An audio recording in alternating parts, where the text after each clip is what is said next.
Snapshot 6 is here for the Chaos Cubed drop with another new archetype for Sulfur Cubes, updated Sulfur Caves, and lots of fixes.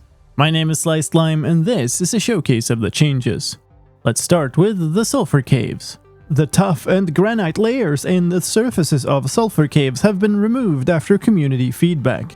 The Sulfur Springs have also been redesigned in this version, with the new ones modeled more after Sulfur Springs found in some real-world national parks. Sulfur Caves are now less likely to generate under oceans as well as in hills or mountains, and a bug has been fixed where they could sometimes generate on the surface.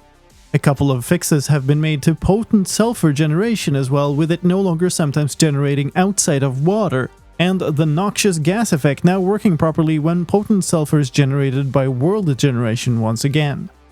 Sulfur cubes now also have new archetypes. When a sulfur cube absorbs a magma block, it becomes hot, with the same physics properties as the regular archetype, but with the additional feature that it also hurts entities that it comes in contact with, as if that entity had stepped on the magma block.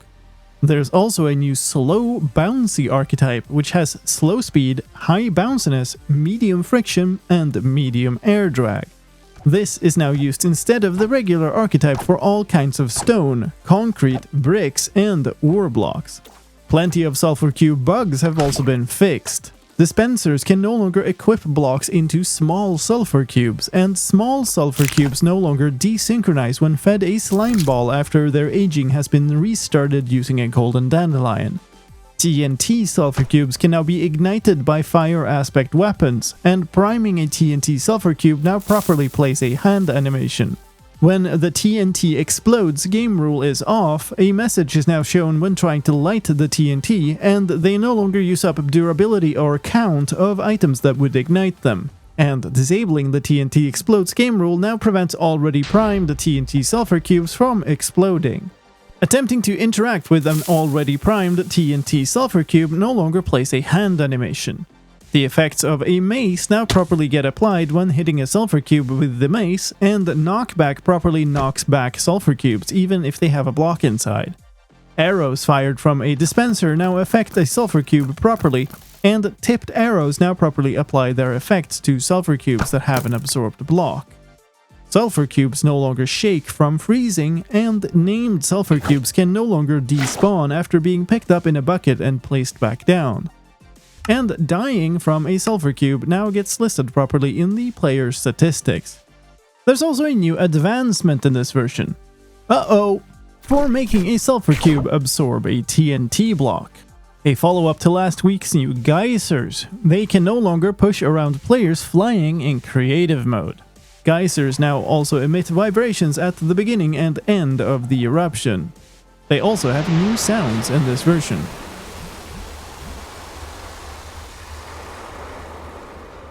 Some sulfur spike follow-ups as well. They can now sometimes be sold by wandering traders, who sell up to 5 trades of 2 sulfur spikes for 1 emerald. They also now have an appropriate color on maps. And the velocity after a bounce now takes the air drag into account. This version also comes with a number of visual fixes. The fog color now once again transitions smoothly when the weather changes at night, when viewed under the effect of night vision. And beacon beams now get covered by nether fog properly again. The patterns on banners are now all properly visible again, and the leashed entities no longer appear all leashed together. Some fixes for glowing entities. The outline is now once again shown for glowing falling blocks, and bell blocks in display entities now show the right color on the overlay for all pieces of the bell. In user interface news, the border around the selected pack in the pack menu now remains when pressing enter, and the structure block screen's rotation buttons now work properly again. Chiseled cinnabar and sulfur are now in the correct places in the creative inventory. And there are 3 new languages in the game: Gallo, Uzbek, and Voro. And this version also comes with stability fixes, including crash fixes. As usual, there are also new pack versions. If you're interested in those more technical changes, head on over to my pack news channel for a separate video over there. But that's all for this video. Thank you for watching. The like button is not magma. It will not hurt you to press it. Probably. My name is slicedlime, and I'll see you next time.